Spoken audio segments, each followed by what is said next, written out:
Welcome to the OtherWorldsGG Community Cast. This is episode number 63.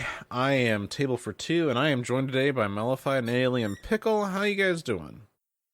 Hey, this is Mellified. I am doing wonderful. It is a lovely rainy Saturday here, but excited to talk about some gaming stuff. How's it going there, Pickle? Well, I've been dreaming of if they could just merge together Fallout 76 and PlanetSide 2 into one game that just does it. That would be great. Then I would only play one game.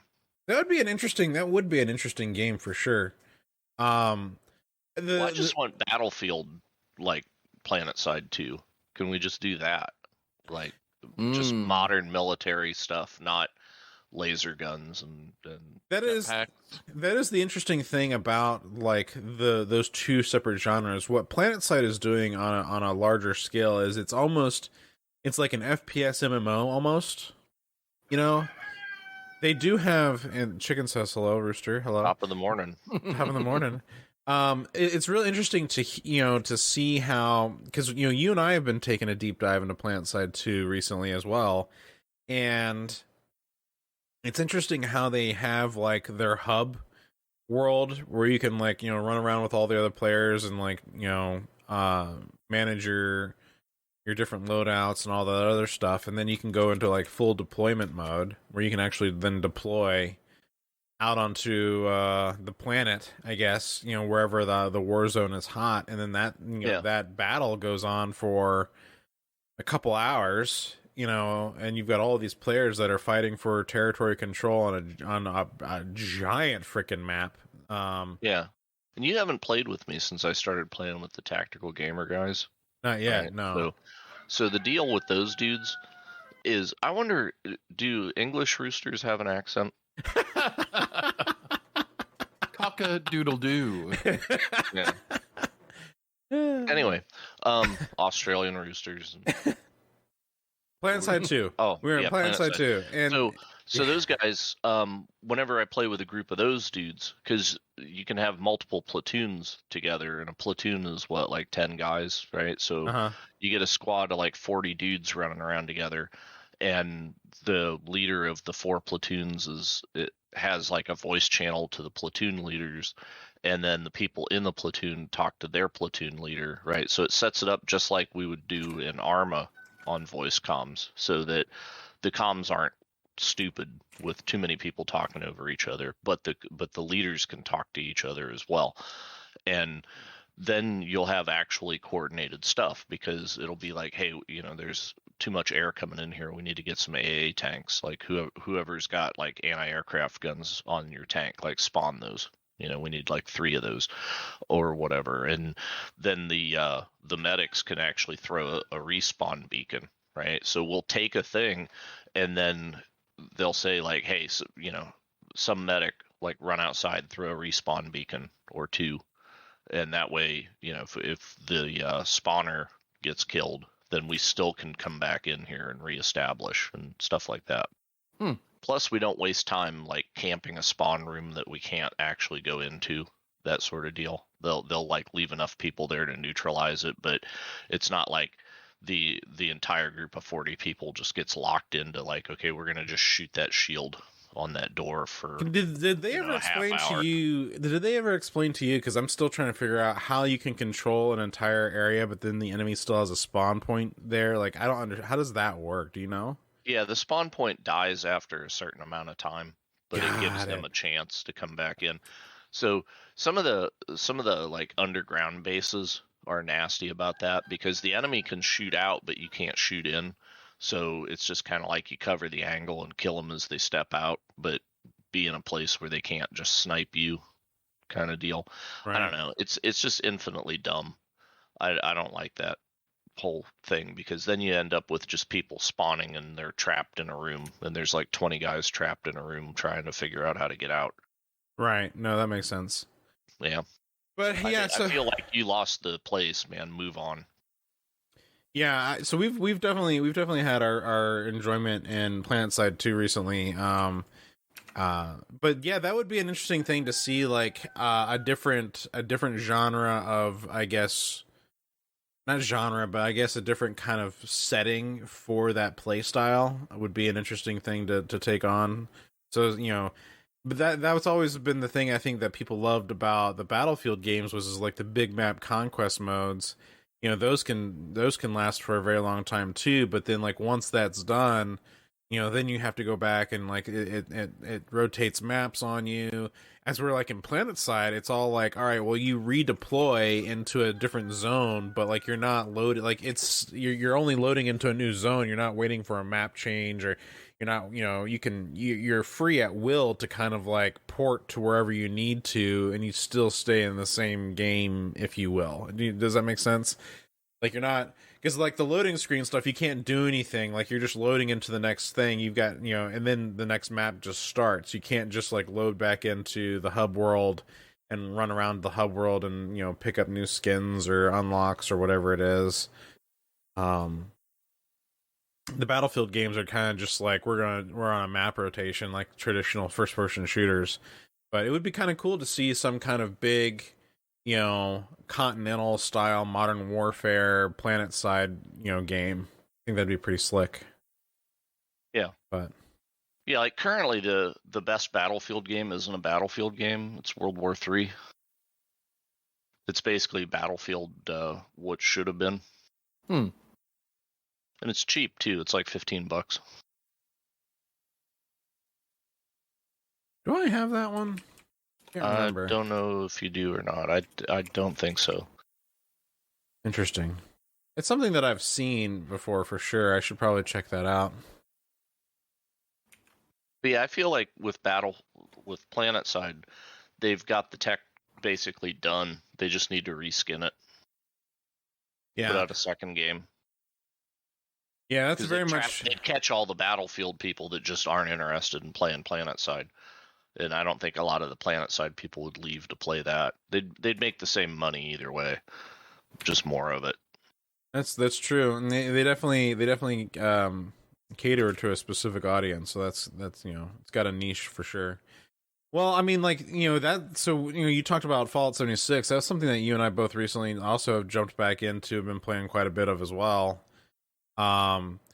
It's definitely not what it was at launch. It's way better than it was at launch, but it's kind of like stable jank, if that makes any sense. Yeah, that's a good definition.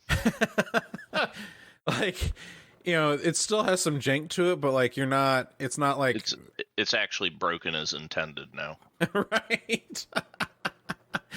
But I mean, I'm not seeing like the weird animations. Like I'm not seeing the, like, when you step into the power armor, your guy becomes like, power armor covered in human flesh. Like you saw some of those original videos, remember? Like, where it's just like your avatar becomes like the same size as a power armor suit or whatever it was.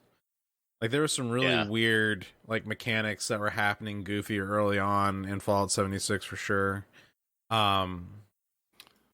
But well, even later, like when they introduced private servers, they had all sorts of weird server recycling issues where the world state wasn't correct, and you'd go in and somebody had already blown up all the main things or whatever. Very strange. Yeah, and honestly, I don't understand why private servers is a premium thing that people would pay for, honestly. Yeah, it's kind of like the other people don't have a really negative impact on your stuff. In fact, it's kind of positive. Yeah, the only time where I interacted with another player in a negative situation, it was we were both doing like a similar quest in the same spot, and he ran in front of me while I was shooting something, which engaged the PvP, and then he turned around and killed me. But like when I went back to go collect my stuff, he like graciously like gave me some stuff as an apology. So it was like, it wasn't even like, an intended, because he thought he was being shot at by another NPC, not me. And so he sees he's getting shot at by my direction. He turns and just unloads on the direction he's getting shot from. Yeah. And it ends up nuking me by. So the other night I had 3 people just like murder me. I was walking through one of the junkyard places where it's like, take control of this area for X amount of time. Gotcha. And I was just walking past, and I waved at them and kept walking, and then they ran up behind me and gunned me down. I was like, okay, well, I hope that was fun. But you don't really lose a lot. Yeah, you don't really lose drop anything. some- Yeah, you drop your trash essentially. Right, but they can loot your trash whenever they do it. So it's not like I really had any good trash on me.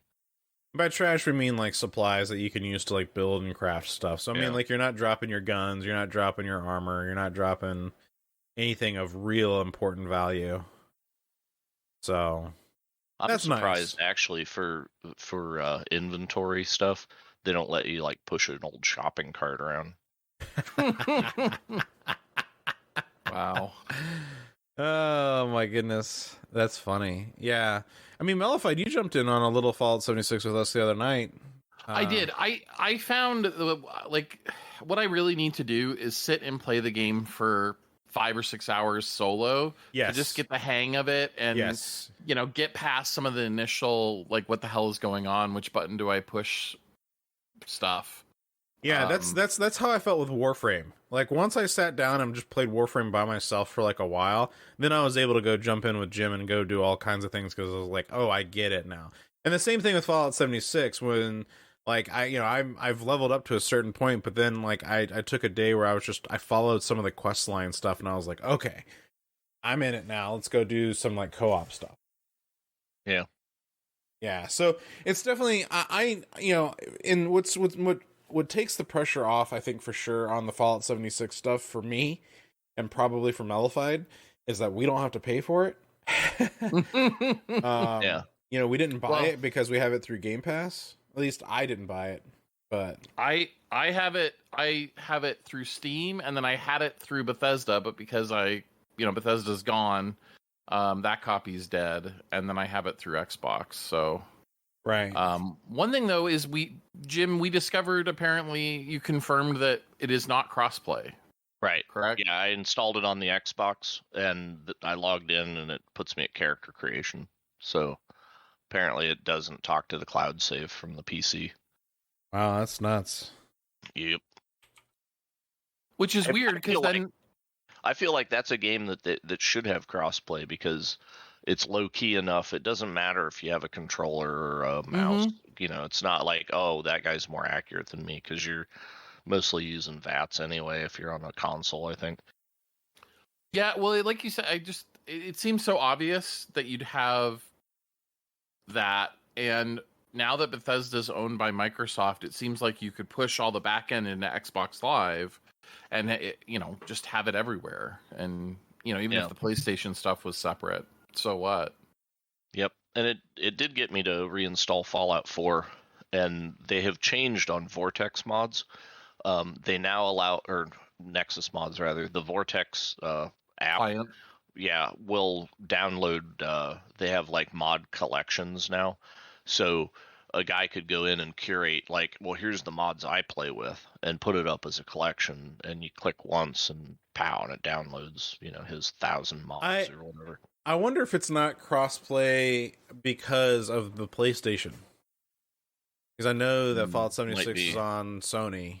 Yeah, I mean, maybe certainly historically, I suspect that's why. But I feel like Microsoft could just do it for Xbox and PC at least. Yeah, you would think, but yeah, maybe they don't want to piss off the PlayStation people. I don't know. Yeah, who knows? Maybe one of these days. But I mean, the PlayStation people are getting pissed off enough, man. The Sony's latest state of play, which we'll probably talk about in our news show next. But talk about, I don't even see the point of buying a PS5 right now. Like, I really don't. Yeah, I was shocked, man, whenever they announced that Spider-Man and Miles Morales are coming to PC. Just Miles Morales. I don't think the first Spider-Man is. No, it is. Yeah, no, it is. Wait, what? Yeah, both of them. They're coming separately. They're coming at different times, but Miles Morales and the remastered Spider-Man, whatever the naming convention is. I just thought it was Miles Morales. They were just doing the second one. Nope. Oh, that's news to me. I'm in shock. I will double check, but I am 99% certain because I remember reading that and I was like, "Wow!" I thought they were doing a remaster of Miles Morales and putting it on PC. That's what I thought, but maybe I misread. Oof. Well, and speaking of like, and I know again we'll cover it again in our news show. Yeah. Okay. So here's Jim. the headline: Marvel Spider-Man Remastered and Miles Morales swing onto PC this year. Oh my goodness! So Spider-Man Remastered on August 12th, complete with the City That Never Sleeps DLC. It's been ported by Nixxes. And then the PC port of Miles Morales is set to launch later in the fall, but no specific date's been set. So, yeah, I mean that is why people were buying a PlayStation 5 in some cases. I know.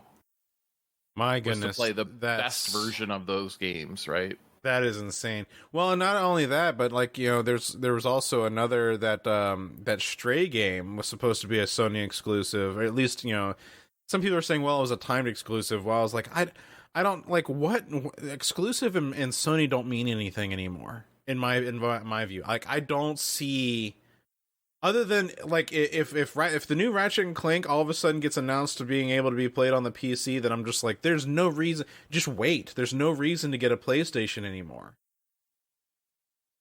You know what I mean? Which is great because you can't. Well, there's that.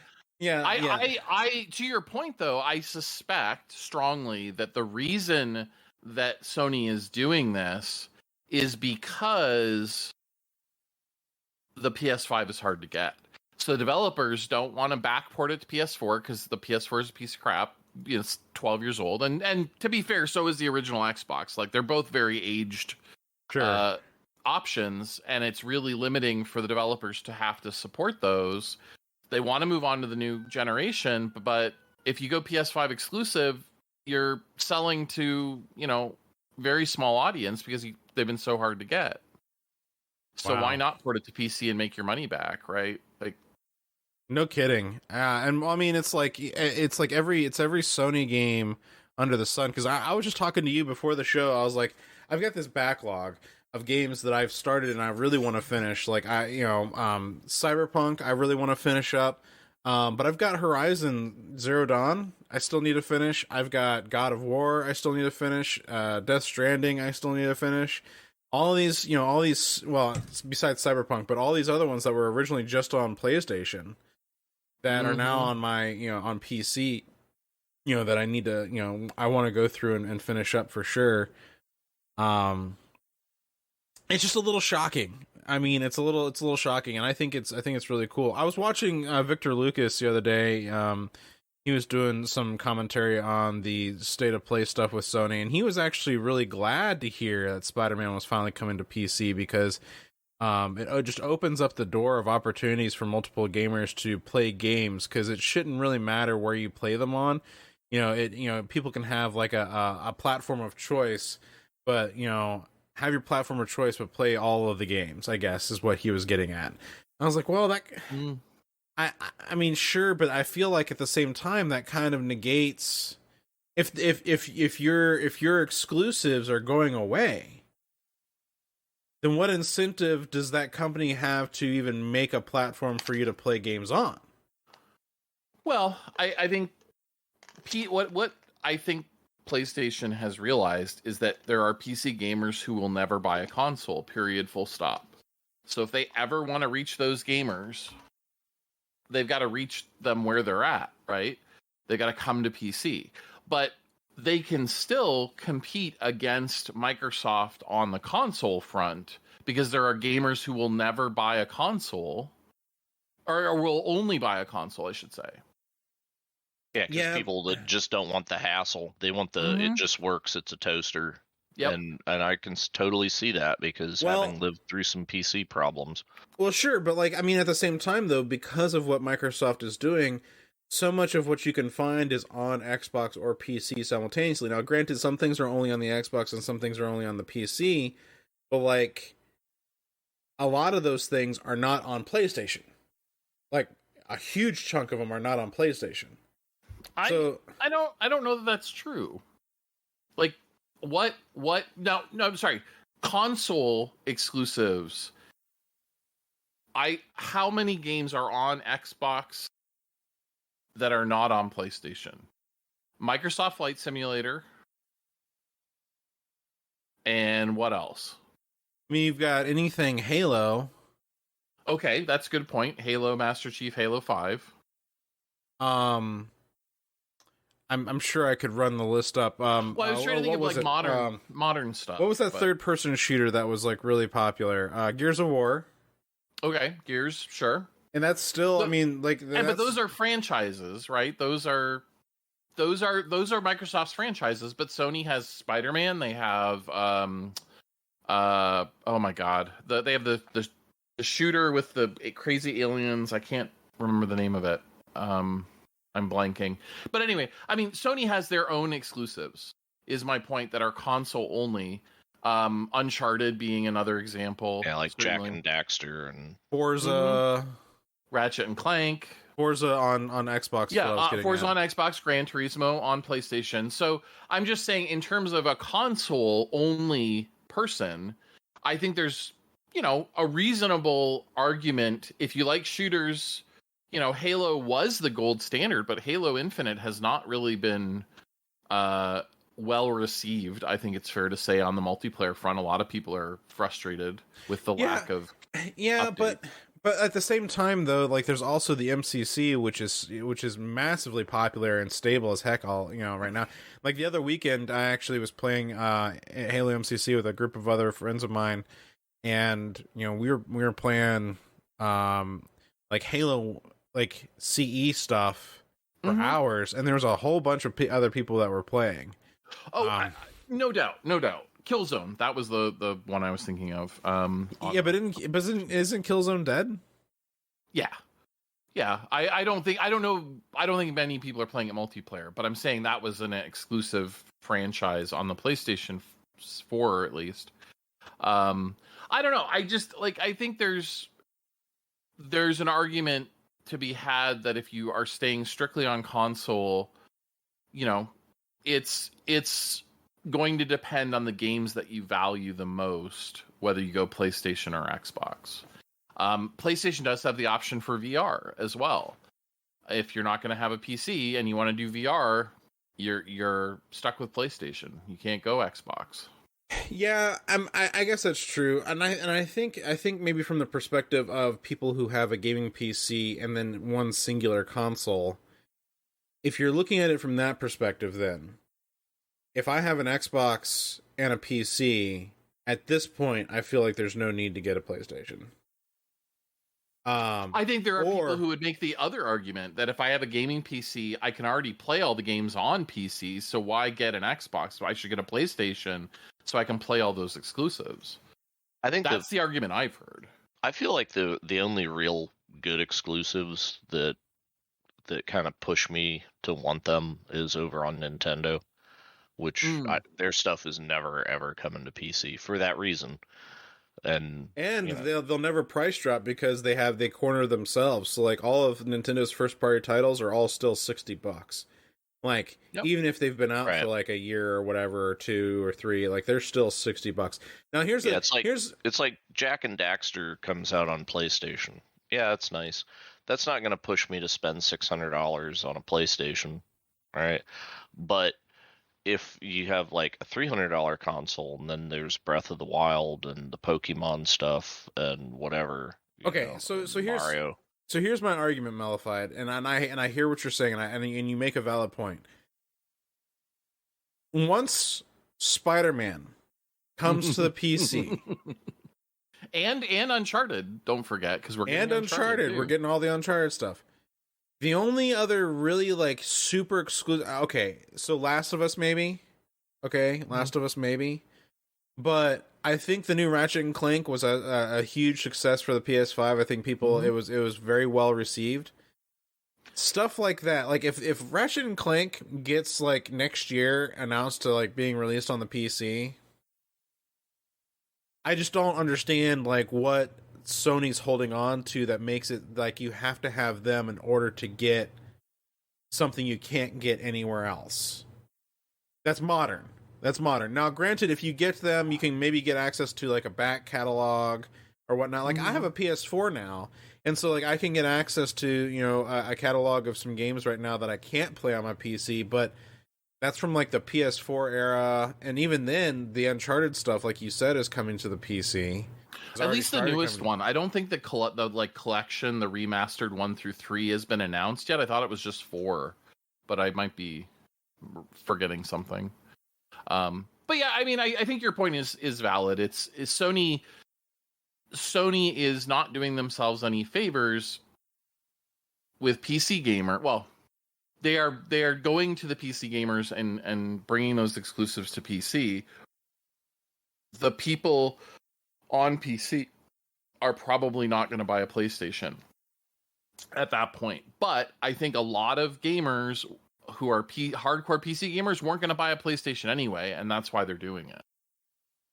I mean, the reality is I own all of them, right? Because there's stuff on all of them I want to play. Sure. So, like, I'm the hardcore gamer that will do everything. It's the less, I have a buddy of mine, great guy, my chiropractor, in fact. He has 3 little kids, and he has time, maybe an hour, 3 hours a week, let's say, to play games.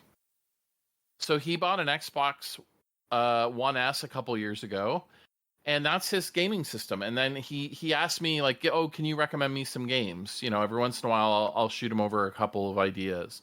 But like, his gaming universe is so small because he's only got a tiny amount of time. And I think those are the people who are going to not necessarily be not going to care that Sony has games on PC, because they're never going to buy a PC. They're never going to play a PC on a PC. Right. No, and I get it, and I also get the console argument, right? Like, the console argument is that I don't have to deal with a PC, I don't have to deal with like drivers and installing shit and Windows and blah blah blah. And like, trust me, I 100% understand that wholeheartedly. I think with the introduction of the Steam Deck, however, that can also change the market a little bit. And there could potentially be an interesting shift in that direction. I definitely think if you have a PC, you probably have a better corner on the gaming market. Like, you can probably play 80% of what's out there, in my opinion. Because, on the PC, you're not just playing what's modern. Like, you have the ability to go and play all of the things, like, from all the way back from wherever you want to go. The emulation argument, of course, is a tricky one, because where's the legal line there? But even then, like, you got emulation as an option that allows you to do even all the classic console stuff that you want to do too. So, well, I know one of the things we touched on when we first were talking about the Steam Deck was the fact that the Steam Deck actually plays Switch games better than the Switch, right?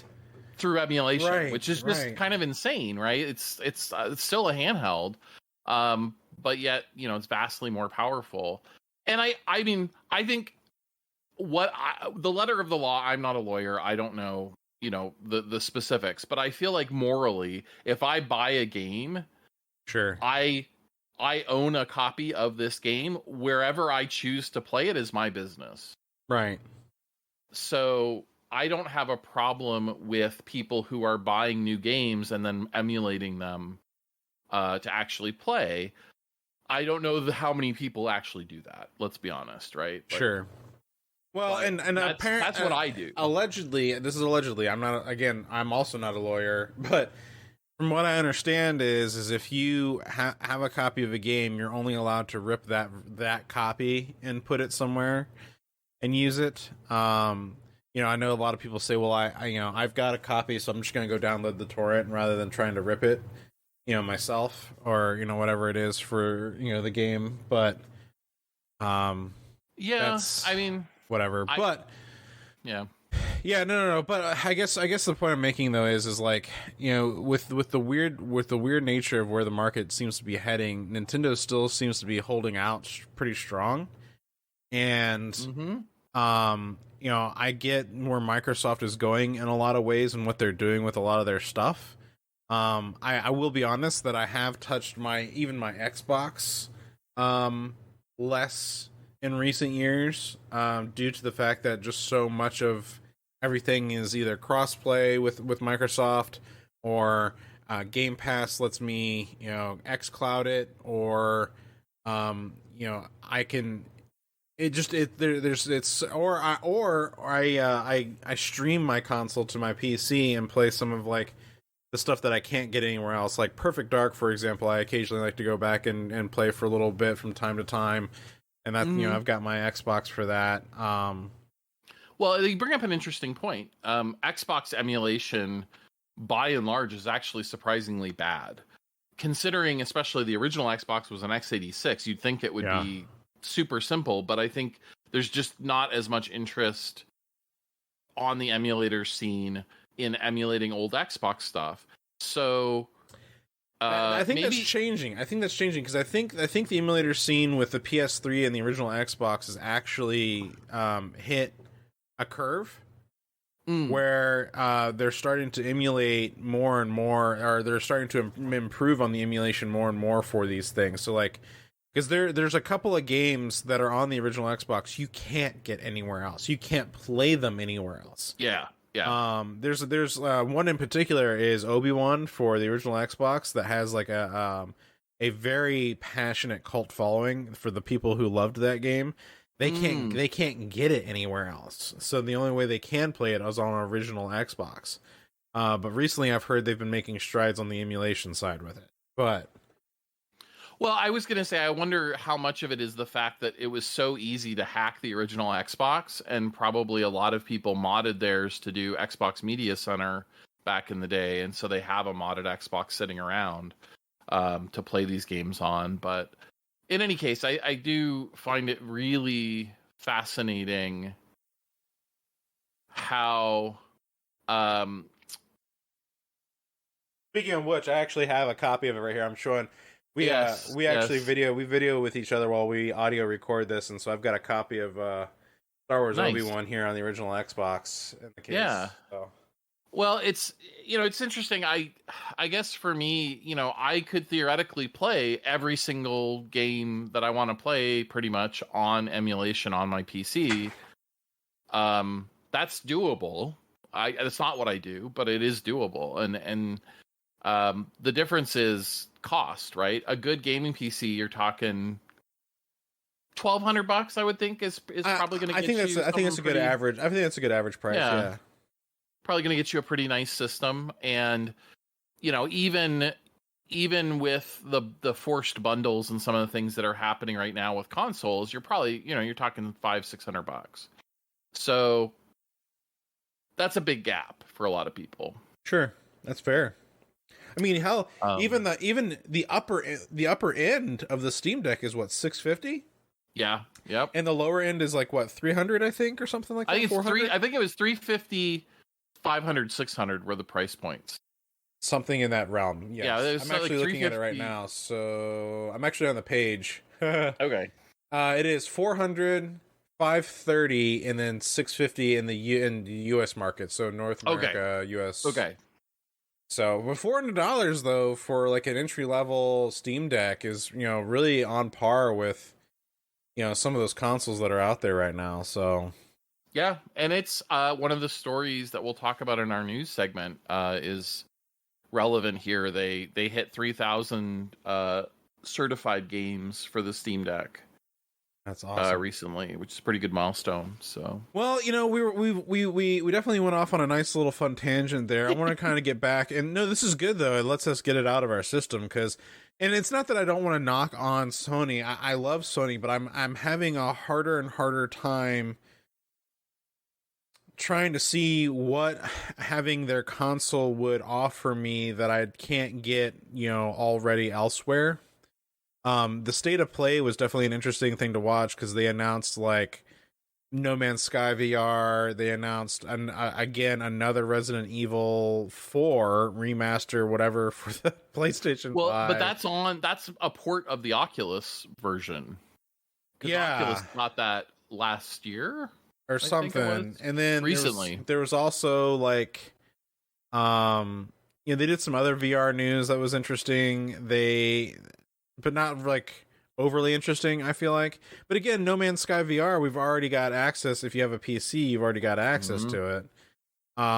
They announced like Tunic is coming to the PS4, and I'm like, well, again, that's already on the PC and on the Xbox, has been and since on Game Pass, and on Game Pass. It has been since it launched. Yeah. And the only things that were interesting is they made the announcement of those 2 games or 3 games, I guess, that are coming to the PC that were previously supposed to be exclusive to Sony only. Mm-hmm. They made some other announcements of a couple other games that were definitely interesting, but with them continuing to push so much of their content onto the PC all of a sudden, I know that it's not going to the Xbox console, but it is going to that PC. I just, it just makes me wonder. Like, it just makes me wonder. And, because like even their cloud offerings don't really make sense to me right now. They're priced for what they offer doesn't quite make a lot of sense. I feel like they need to refine that heavily. Well, particularly when you consider most of their cloud stuff is PS4 and earlier, where on the Microsoft side, if you have Ultimate, you can play the Xbox Series X top-end version of the games, not the 10-year-old console version. Right. Well, even their back catalog stuff, though, of their own stuff, that was kind of limited, too, from what it sounded Sony's? like. Yeah. Yeah. And so it just seemed very strange to me. Like, their offerings just seemed a little weird to me. But it's just launching, so I got to give it the benefit of the doubt that maybe like in a year they'll smooth some things out and they'll finally have it going well. Because I mean, even when Game Pass first came out, it was not like what it is now. It was only very specific stuff. You still had to get it and Xbox Live Gold. Now if you get Game Pass Ultimate, it's like all bundled into like one whole thing. So I mean, even Game Pass had some maturing to do. So I'm really hoping that in time Sony's maturing will also be a value that I could buy into. But getting back to some of the stuff we've been playing, one of the games that's new that I've been playing is Lego Star Wars Skywalker Saga. I absolutely love this game. I think outside of the old Star Wars Galaxies MMO, this is truly the first open world Star Wars game I think we've had. It once you play through all of the different campaigns, I guess all the different episodes, all 9 episodes, when you play through the episodes, you unlock planets that you can go to in free mode. And so then once you finish all 9 of them, you have all 24 planets, 24 planets to visit in free mode. And once you're in free mode, there's also all these little side things that you can go to do. Tons of quests and missions that you can go and do outside of that. Of the 24 planets, I think I have only 100%ed, I think 5 or 6. Wow. And I've put in I've put in 43 hours already into that. So there's a lot here. There's a lot of content here. There's a lot to do. There's a lot to discover. They one of the recent updates that they did recently was they added in some more capital ships, and so you can actually go and capture capital ships and use them, and you can actually go and board them and explore them too. So they have like the Republic cruiser, they have a Super Star Destroyer, they have General Grievous's ship. There's a few others. Apparently you can get the Death Star and the Death Star 2. I haven't done that yet, but apparently it's on the list that you can capture. Wow. So yeah, there's so much content here. And again, it supports remote play together. It is co-op. You can play co-op with people. I love the space stuff. The space stuff feels smooth and fun. But like once you go into free play mode, it literally is an open world Star Wars game, and you can go anywhere and be any of the characters that you've unlocked. And again, there's just so many missions and little side quest things that you can do. It'll keep you busy for quite a long time. Can I play as the much loved Jar Jar? Sure. You can play as almost any character that for a little while there I was running around as like Empress Rey, which was really funny. But like because it's Lego, they put in a lot of like cheesy things in there. It was like when Rey uses, like, Darkseid Rey uses the Force, she's like, I learned about this in the Darkseid pamphlet. It was like, it's just funny little, like, dumb stuff that she says. And it was also like, I took over one of the capital ships, and they came on to the please pay respect to our new overlord that forced us into our hearts with love, and those, like, stuff like that.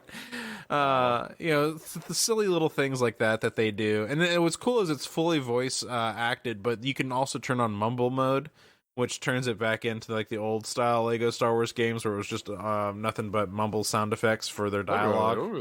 Right? Yeah. So it's a heck of a lot of fun. It's probably one of my favorite Star Wars games at this point now too. It sounds better than Star Wars as of late. Oh, I mean, because, well, one of the things that makes it so it made playing 7 through 9 that much more entertaining because of how they make fun of it. Because the Lego games are there to make fun of. They're satirical games, but they follow the stories. And I would qualify them as satire in the best way possible.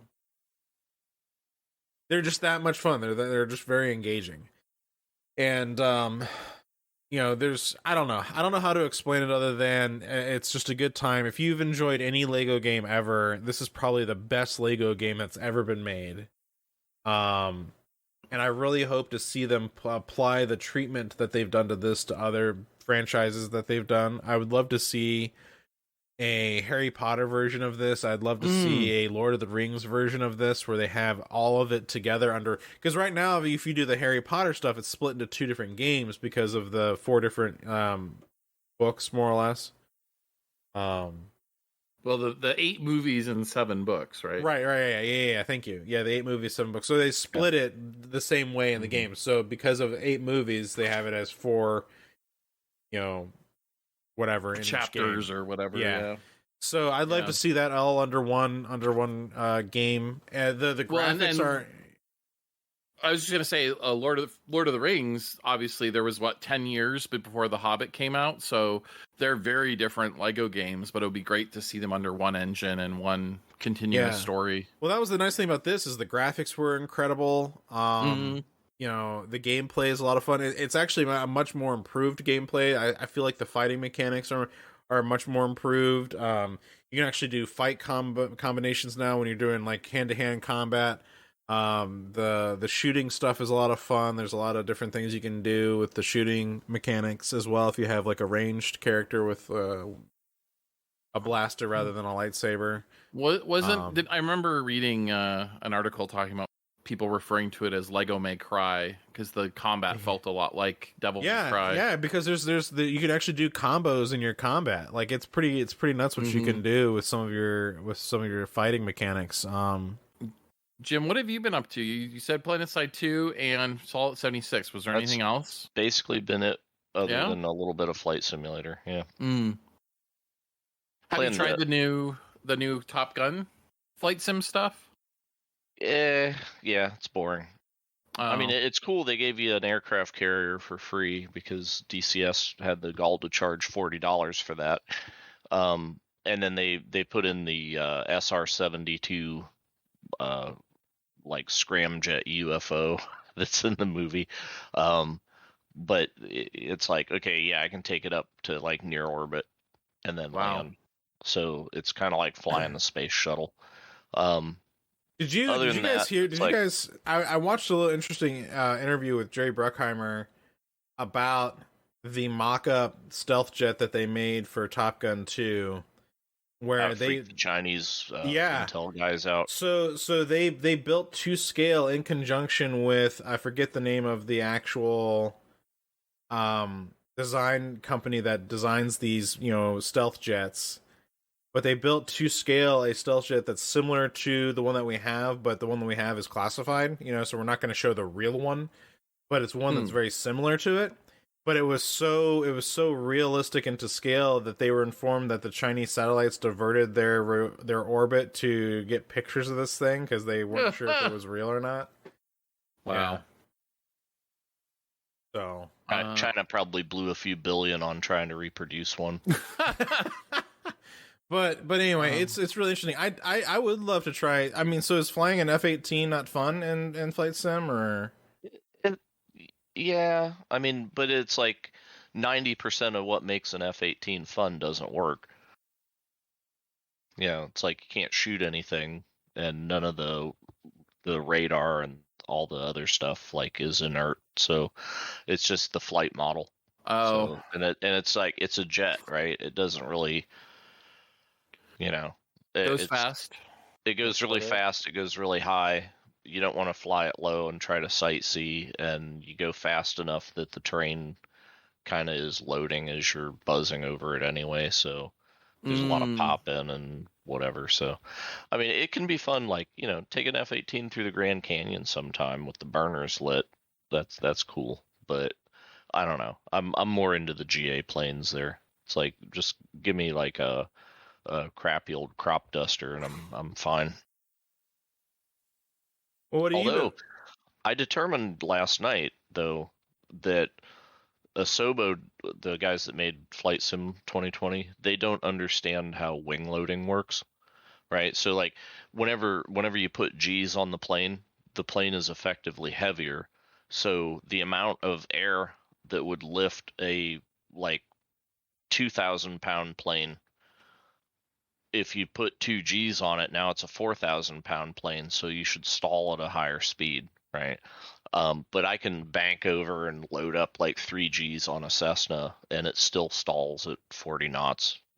So, and that's the thing that actually gets people killed is like if you're coming in on final on the runway and you realize like, oh, I'm not lined up right, so you like try to pull it over too hard, you'll just stall and hit the ground because you're low and slow anyway.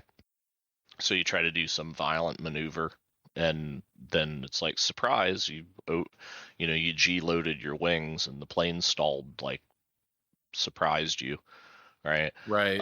And that's like a newbie pilot killer, and it just won't do it.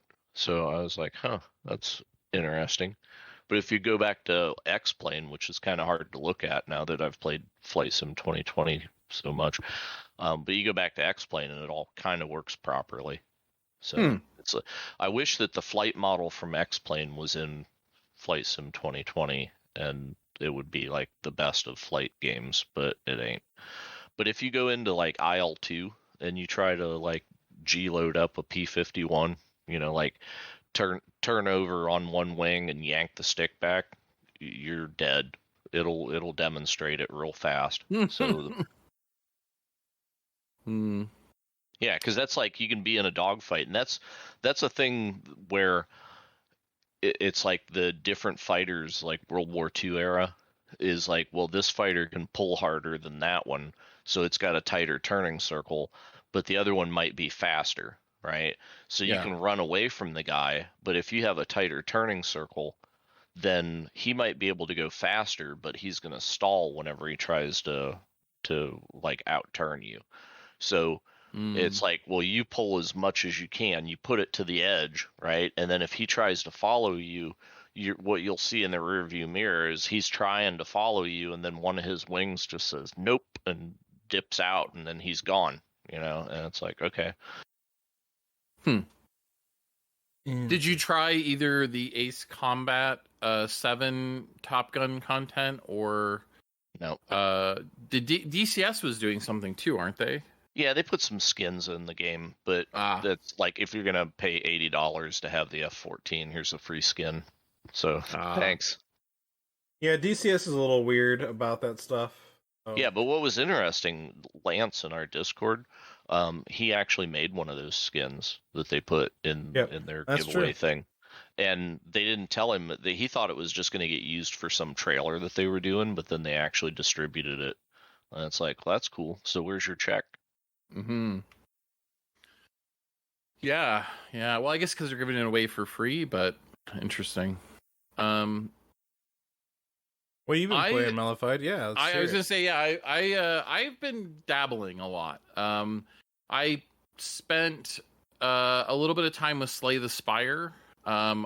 it's funny because that's kind of the progenitor of a lot of the roguelike card games that have come out in the last few years. And I had never played it. I had played Monster Train, which I absolutely love. One of my favorite games to just sit and do a run on. But I had never played the original. So I went back and did that with some of the mods. There's a great community mod that's on Steam called Slay the Spire Downfall. It's free, and it adds a bunch of new content to the game. So that one was pretty cool. Yeah, a lot of those games that have based themselves off Slay the Spire are quite shameless about looking exactly like Slay the Spire, to the point where like that whole the arrow that shows where which card you're going to cast on what, and it's instead of being a line, it's like a dotted line with an arrowhead on the end. It's like I can think of like 5 games on Steam right now that use that exact same arrow. Yeah. Yeah, I've noticed that too. And I think Monster Train has its own personality. Maybe that's why I like it so much. But I went through and played a bunch of the Wales Interactive FMV games, mainly just to like knock out all the achievements. So Nightbook, which is a weird horror game about a lady who speaks a forbidden ancient language and accidentally summons a demon, kind of thing. Like you do. Yeah, as it happens sometimes. And gosh, what was the other one? It was 5 Dates, which was a COVID dating simulator. That one was kind of funny. And then I also do you actually date viruses? Because I can believe that too, right? No, it's you're like a charming guy, and you meet these 5 women, and you can interact with them and go on multiple dates and stuff. But it suffers from a weird like thing where your character is whatever he says he is. So if you're dating the vegan yoga instructor, you're a vegan if you say you are. But if you're talking to the nurse, you might be talking about loving steak, but that's also true. And obviously those two things can't be true. So it's a little weird sometimes. There's like a weird cognitive dissonance going on, or you're just a flat out liar, I guess. I don't know. And then probably my favorite Wales Interactive FMV game is called The Complex. It's about a virus outbreak in a lab. Somebody drops dead on the subway or is sick on the subway from a virus that was in a lab. And they're trying to figure out how it happened and stuff. And that one's really sounds really like good. DLC for the other game. It might be the progenitor of why everybody's in lockdown in the other game. I don't know. Yeah. So the thing about like you are what you say, right? That would be a very interesting mechanic in the game. Like the first time a subject comes up, if you're locked in on whatever you gave as an answer, and then no, that's true. So then if somebody wishes it was the other way, then no, you have to be honest. It's like, oh no, I chose that I was vegan in the previous date, so I'm vegan for life now. Yeah, that would be interesting. A neat way to do character development, maybe. Yeah. I played Chinatown Detective Agency for a couple hours. I really didn't get into this game. This was the Where is Carmen Sandiego kind of modern reinvention. And sometimes I play a game and like I expect it to do certain things and it doesn't, and it drives me crazy. In the case of Chinatown Detective Agency, we have the technology to autosave, do we not? We have dozens, hundreds, thousands of games that do it, and for some reason Chinatown Detective Agency refuses to autosave. And then you find that out whenever you go back to the game, and then it takes your character select. Yep. And it did that to me like 3 times because I missed the train or the plane, a flight I was supposed to get, because I didn't realize I had to click on something on that screen. So I went to like load my game or restart the game from the save point, and there was no save point. It just dropped me back to the beginning. So although I played for 2 hours, I probably played the first 30 minutes, 3 times basically. So it's the Dark Souls of yeah, so F that game. I think I mentioned I played Weird West a decent amount. I played through the first 3 of the 5 character classes in that, because it's one, you play through one character class for maybe 6-8 hours, and then you go to the next one. It's a continuous story. So at some point I'll probably go back and finish that. Game Deck. Do you guys remember this one at all? It was a sort of cyberpunk future where everybody is playing games in virtual reality or augmented. Well, no, it's virtual reality. And so you are like a game detective where you go in and like solve problems for people. So like your first case is this rich guy whose kid is locked in the game, and you have to go in and get him out and figure out what happened to him. Oh, I've seen that anime. Yes, exactly. It's interesting. I mean, I put, like say about 4 hours into it, and would probably go back to it, but I kind of finished the first case and felt like I was good for a little bit. I think we all picked up Ghost Recon Breakpoint about a month ago, a little bit more, and played some more of that. I always find that a good time, if not extremely challenging sometimes. Yeah, it's like it's like fun, and then until something weird breaks, Yeah. I want to take a couple hours and play the Rainbow Six extraction thing that is much maligned. Like, people really don't like it, and I would like to experience that for myself in a group setting so that we can heckle the thing. Well, if they were giving it away for free on Game Pass. It's on Game Pass still. Yeah. That's what I'm saying. Like, I wouldn't ask you to invest a dime on this adventure. I've got it installed. I think so do I. And I think once it's installed, you can never get it uninstalled. You have to get a new PC to get rid of it, or maybe that's the like EA not Origin thing. Oh my god!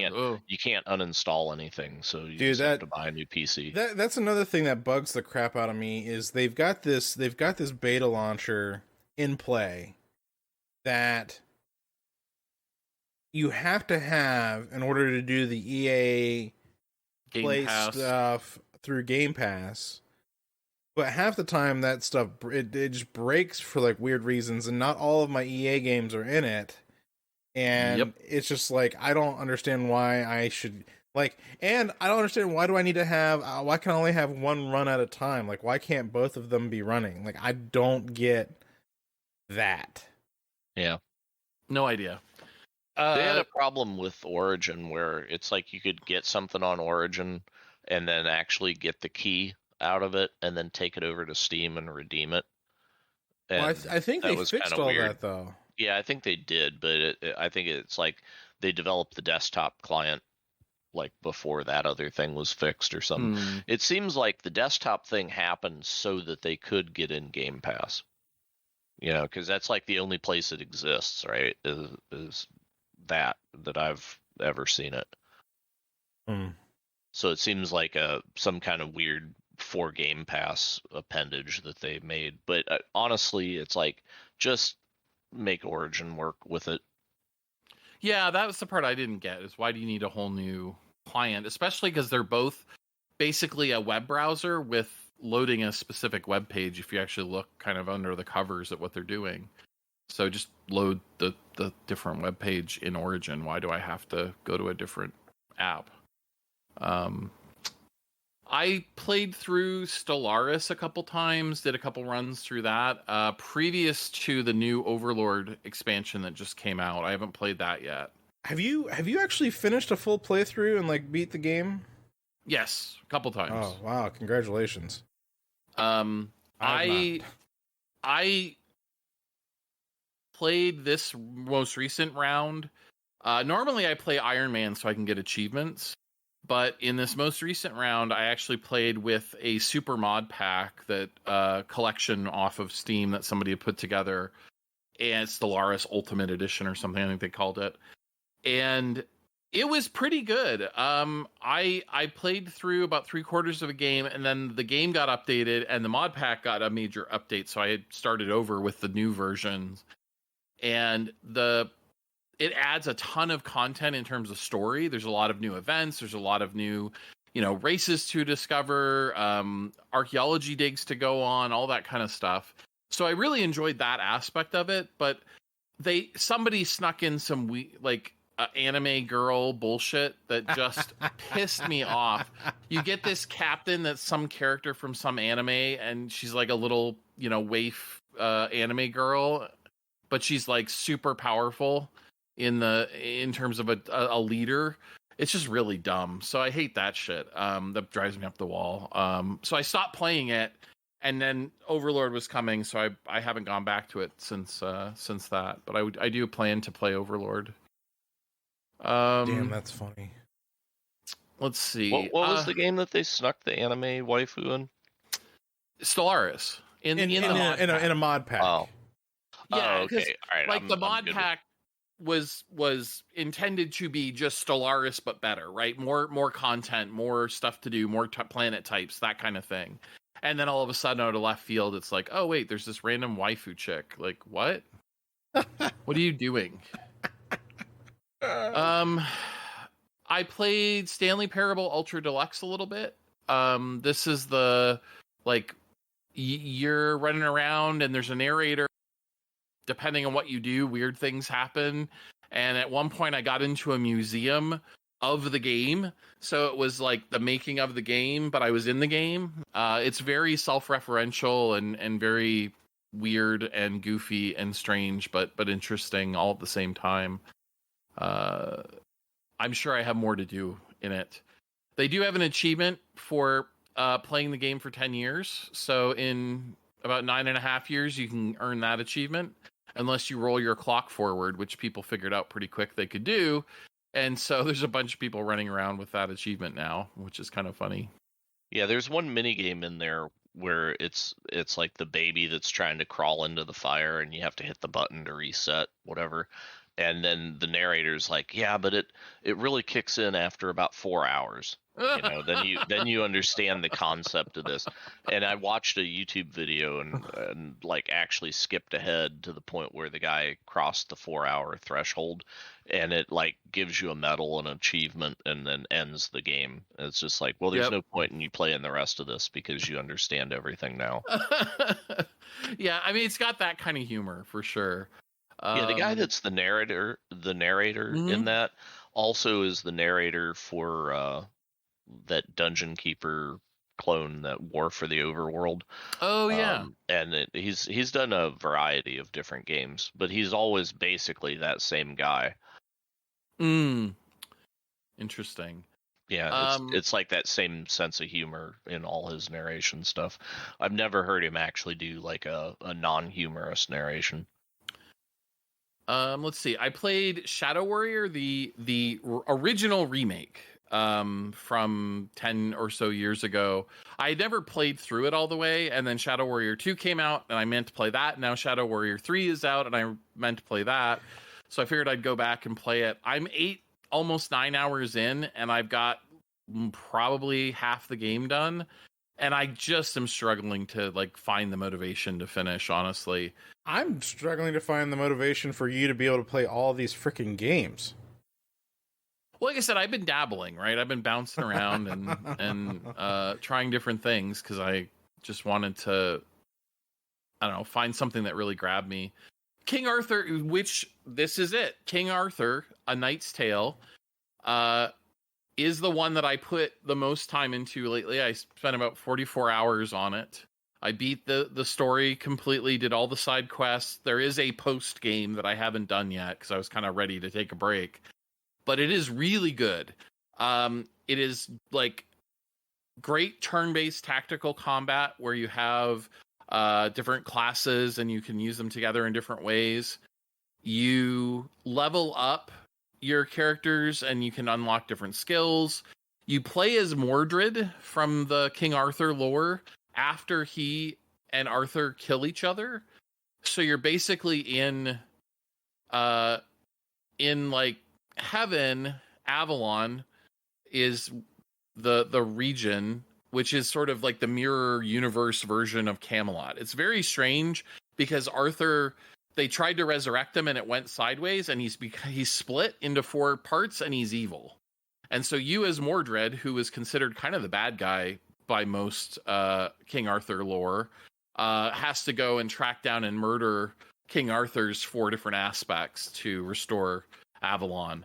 I really enjoyed it. Like I said, I put quite a bit of time into it. Had a lot of fun. I need to probably go back and finish the post game at some point, but I'm not sure when I'm going to get to that.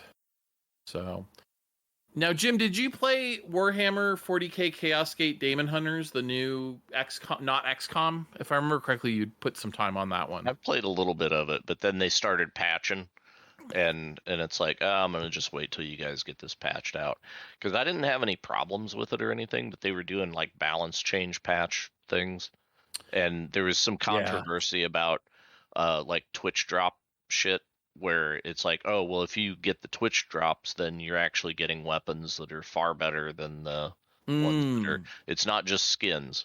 It's non-cosmetic, gameplay affecting, whatever. And then they were like, well, yeah, we're gonna patch that in so everybody gets it and whatever. So I was just like, yeah, okay, back burner. And I haven't been back. Yeah, I got through about 5 hours on it, and I hit a mission where I just got slaughtered.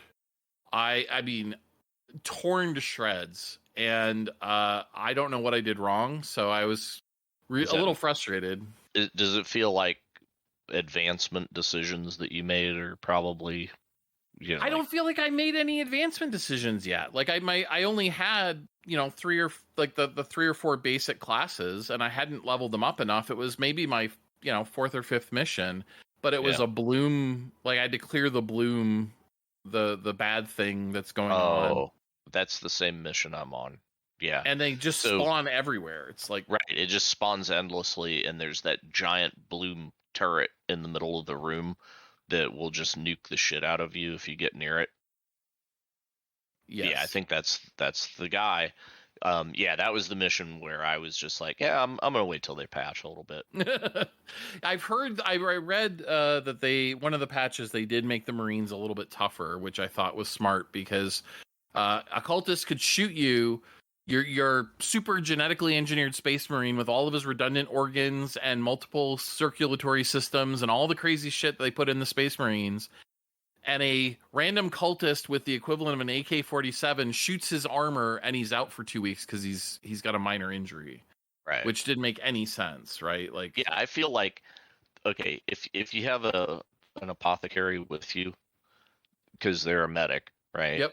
And they fix you up, but you still, whenever you come back from the mission, it's like, well, he's at full health now, but you did get injured in the mission, so you got to lay in bed for a while. And it's just like, yeah, okay, I understand why you guys are doing that, because you don't want me to complete the game with just 4 dudes, right? So I have to get a squad of guys.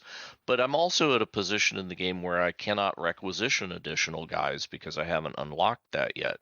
So which is it going to be? Yes, for sure. Did either of you play Banners of Ruin? No. It's another of the card-based roguelikes with some strategy elements, and all the hook is all the characters are animals. So you have a bear, you have a mouse, you have a beaver, you have an otter, and they have different, those are the classes basically, and then you have different abilities within those. I put a pretty good amount of time into trying to complete a run, and just couldn't quite get across the finish line, but I was having fun with it while I played it. So that was another good one.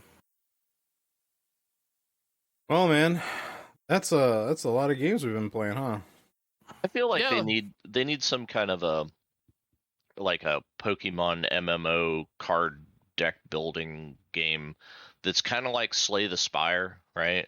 Where it's like, as you run around and do things, then you're actually like collecting cards, right? And you can make your deck of wizard spells or hacker programs or whatever. But then you can fight other players. Speaking of deck building, they're adding that into Elder Scrolls Online. Really? What? They're adding a card game that you can play against other players, like a collectible card game in Elder Scrolls Online.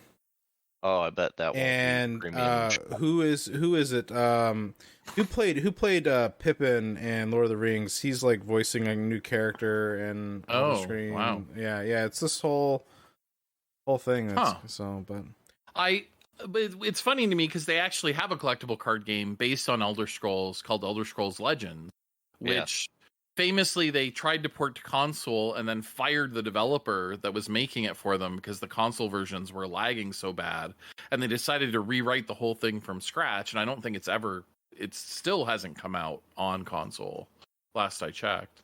They should put Gwent in the game and be done with it. Yeah, seriously, license that shit. I feel like, but see the Elder Scrolls one, it will actually be all the cards are NFTs, and they'll be like smoking monkeys and stuff. Terrible. Well, I think that'll about do it for this episode, guys. Be sure to go and check out our Discord server at discord.otherworlds.gg for all these conversations and more. And stay tuned next week for more news. And this has been episode number 63. We'll see you guys next time. Yeah.